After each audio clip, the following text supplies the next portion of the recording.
Okay, this isn't going to be your typical wish list for the next Elder Scrolls game. I'm not going to sit here and say I want a new combat system or a new magic system or AI dialogue. Like, sure, all of those would be interesting, and let's face it, we'll probably see new combat and magic, like, duh. Maybe AI dialogue? I'm not really, putting my hopes in that because that's not really, I don't think that's a trusted thing yet. Instead, I'm going to say what we're all really thinking. And that's a sequel to the lusty Argonian Maid. I'm only kind of kidding. No, what I really want, and what I think fans really want, is something refreshing. I don't mean refreshing like a procedurally generated Tamriel. I mean like when it's been a week since you've drank really cold water, and then you drink really cold water again. I want it to feel like that. That's probably like a top 5 human experience. I want to feel like how I felt when Skyrim booted up for the first time. I want to feel like the world around me is reacting to my every move, my good deeds and my bad deeds. I want it to feel alive again, okay? And also, I'm really excited to make this video because I'm really curious about what some of you guys have to say about it. If you have predictions or anything, I want to hear from you. And we're not boarding some prediction, speculation, hype train, by the way.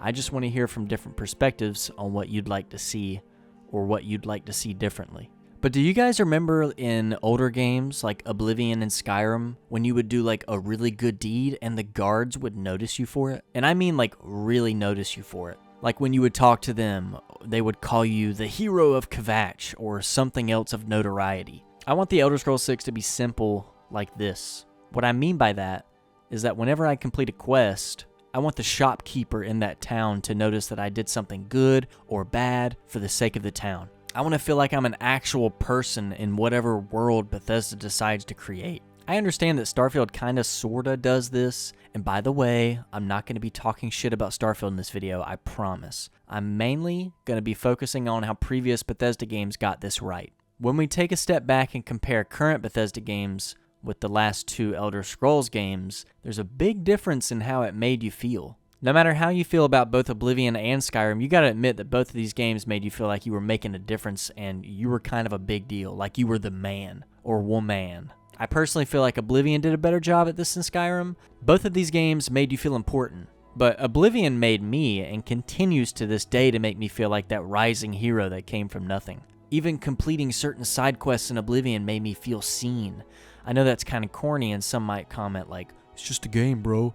But you still feel that. The developers want you to feel that. And by the way, I'm not just going to be talking about this in this video. There's more things I want to see later on. Also, I'm not leaving out Skyrim because it also made me feel this way. In my experience in talking to other people who also enjoy Elder Scrolls games, most of them agree when they say that they felt attached to their first character. I think a majority of people who played Oblivion or Skyrim feel very attached to their first character, and rightly so. It's your first experience and everything feels new and refreshing. So you get the most quests and accomplishments done on your first character, and in turn it feels really good, mainly because characters in the game recognize you for it.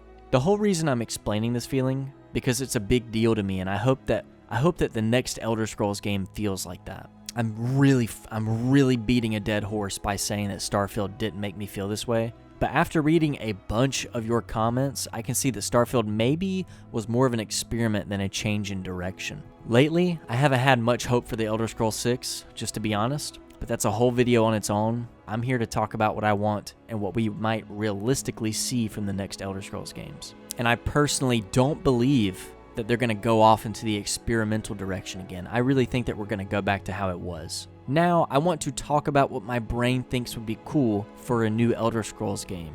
First off, I want to say that I think it will feel more like a dumbed down version of Skyrim. I don't know why I feel that way, but I really can't shake it or put a finger on why I feel that way. Besides that, obvious things I want to see are handcrafted activities and locations. Please, for the love of God, I really hope that there's artists over there right now designing every dungeon that will be available to us. I know they've kind of done copy and paste before, like in Oblivion and Skyrim, but it still kind of felt unique. Yeah, in Oblivion, all the cave systems pretty much looked the same. I'm not denying that. But it seemed like they were at least a little bit different or had some kind of unique characteristic that made each one stick out from the last. They all had a little bit of a personality. For example, there was one dungeon, and when you got to the end, there's a door that says something like hope you can hold your breath or something like that. And if you open it, it's completely flooded and there's chests you can open. That's what I mean by each one had something unique to it. Another hope that I have for the next Elder Scrolls is I hope that the theme of the game really sticks out. Obviously, from the title screen, it kind of looks like a Bronze Age kind of version of Tamriel. I don't know that for certain, but for some reason, that's what I thought of when I saw the color and material that the title was made out of. I'm sure some Elder Scrolls historians are going to correct me in the comments with a better guess than just Bronze Age. But going back to the theme, I hope it's concrete like how Skyrim felt. I feel like Skyrim's theme was cold and dark and like war-torn, and it really made you feel it. Oblivion had like a mega fantasy theme to me.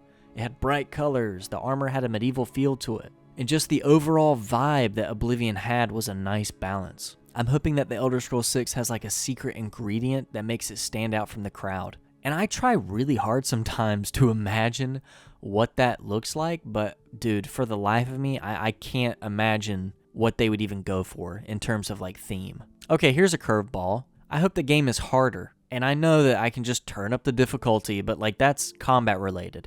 I'm talking about something way different. Fast travel. Get rid of it. I'm sure like 1,000 of you just gasp, but let me explain.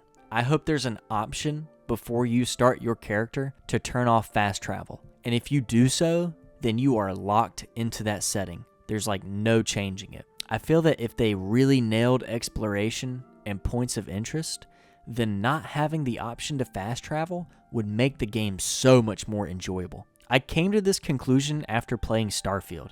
Starfield lets you fast travel from almost literally anywhere. There was almost no need to get into your ship, and when you have that convenience, it's really hard not to take advantage of it. I feel like if the game had more depth to it, then, I wouldn't have wanted to fast travel in the first place. But, like, even taking off in my ship, it felt like a chore. I was like, why am I doing this? I can just fast travel. But yes, I do think that giving players that option to cut off fast travel would be a good decision.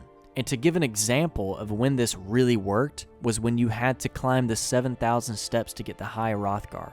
That was amazing. And I'm pretty sure that anybody who played that for the first time didn't even check if you could fast travel up there. And I know it was kind of like a quest to go up the mountain, so like you didn't really have a choice. But imagine if that's how all the exploration in the next game felt like. Think about that.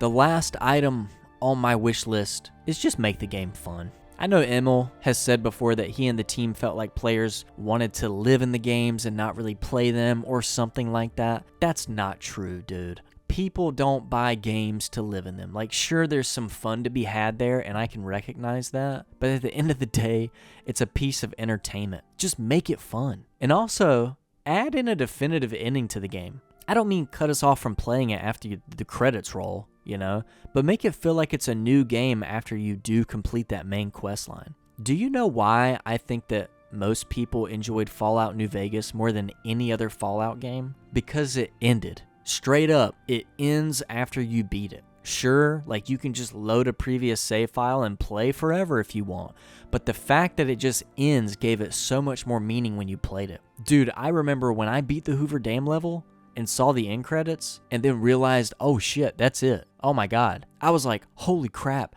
this game actually ends and I have to go do everything now. I have to go do everything. Let's run it back. Let's load it back. It gives it a more meaningful reason to want to go do everything. Anyways, like I mentioned earlier, please let me know what you'd like to see in a new Elder Scrolls game. Like, I'm really curious. I really want to hear what you guys think might happen. Anyway, thanks for watching, and I'm aiming to have new videos out every 4 days, hopefully. That's the plan. At the very minimum, once a week. So, thank you.